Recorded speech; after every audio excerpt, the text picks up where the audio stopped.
Salut à toutes et à tous et bienvenue pour un nouvel instant Blabla F1 et nous nous approchons de la fin de notre guide de l'année 2019 de Formule 1 avec l'écurie vice-championne 2018, à savoir la Scuderia Ferrari, sur laquelle il y a énormément de choses à dire. Alors on va rapidement passer en revue les statistiques de ces deux pilotes. Sébastien Vettel enchaîne pour sa 5e année consécutive à Maranello et est rejoint par le monégasque Charles Leclerc qui le rejoint après seulement une saison en Formule 1 et 21 départs, 39 points de marqués et comme meilleur résultat une 6e place lors du Grand Prix de Bakou. Il a également terminé 13e du championnat. Le monégasque aura donc affaire à un énorme challenge puisqu'en face de lui c'est Sébastien Vettel et ses 219 départs, c'est 2745 points, 111 podiums, 52 victoires et 4 titres de champion du monde. 2019 ne sera pas seulement un énorme challenge pour Charles Leclerc, mais également pour Sébastien Vettel qui a une revanche à prendre sur 2018. Le pilote allemand fait partie des meilleurs pilotes de sa génération. Il a fait des erreurs en 2018, comme tout le monde se plaît à le rappeler, mais il ne faut pas oublier qu'il a aussi fait des super courses à côté, pour ne pas les nommer. Il y a eu le Grand Prix de Bahreïn, de Spa-Francorchamps, du Grand Prix du Canada. Il a aussi fait des courses solides. C'est un pilote extrêmement rapide et sans doute un des rares pilotes à pouvoir rivaliser en qualification avec Hamilton sur un tour. Il a également montré qu'il savait doubler plus d'une fois quand il ne perdait pas ses moyens, comme on a pu le voir lors du Grand Prix d'Autriche, avec son dépassement sur Hamilton, qui pour moi est un des plus beaux dépassements de l'année 2018. Beaucoup affirment que Vettel est un pilote surestimé qui ne doit que ses 4 titres de champion du monde au fait qu'il avait la meilleure voiture. Mais je tiens à rappeler que en 2010 et 2012, il n'avait pas nécessairement la meilleure voiture. Et pour en rajouter une couche, Michael Schumacher n'est pas devenu 7-tuples champion du monde en conduisant une Minardi, pas plus que Senna ou Prost ne sont devenus champions du monde en roulant avec une Toleman. Peut-être que je mets un petit peu trop d'emphase sur le talent de Vettel, mais il ne faut pas le sous-estimer pour cette année car il a fait et a prouvé à de multiples reprises que c'était un des meilleurs pilotes de sa génération et cette année, je compte sur lui pour nous le confirmer.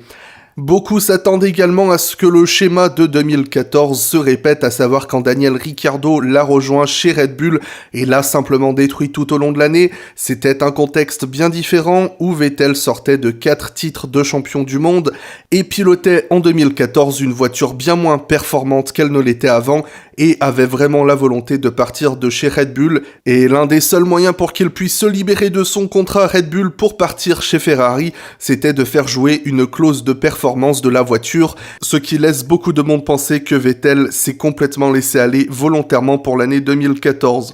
Mais je ne vais pas rentrer dans ce débat un petit peu futile à mon avis, et on va s'intéresser au cas de Charles Leclerc, pilote qui arrive avec beaucoup de hype et beaucoup d'espoir. Il n'aura fallu que quelques courses l'an dernier à Leclerc pour s'adapter pleinement au comportement des Formule 1, et dès l'instant qu'il était à l'aise au sein de sa Sauber l'année dernière, il a régulièrement et complètement évincé son équipier. Beaucoup pensent que Leclerc est capable de répéter l'exploit de Hamilton en 2007, à savoir de se battre pour le titre dès sa première année, et forcément, on ne peut pas reprocher à qui que ce soit de faire ce lien.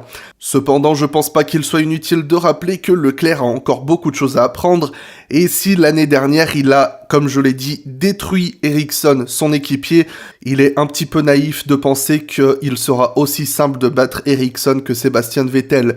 Vettel est un pilote féroce, c'est un alpha qui est prêt à toutes les bassesses en interne pour s'imposer, comme on l'a vu chez Red Bull.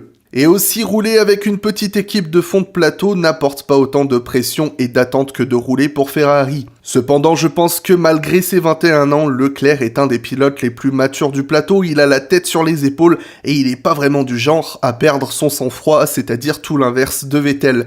Leclerc, c'est un petit jeune qui est humble, qui est modeste et qui a une grande familiarité avec la culture italienne et qui, comme je l'ai dit, donc qui sait garder son calme, et si sur la piste il donne du mal à Vettel, je donne pas longtemps avant que Leclerc ne devienne le nouveau chouchou de Maranello. Bref, un rapide mot sur Ferrari.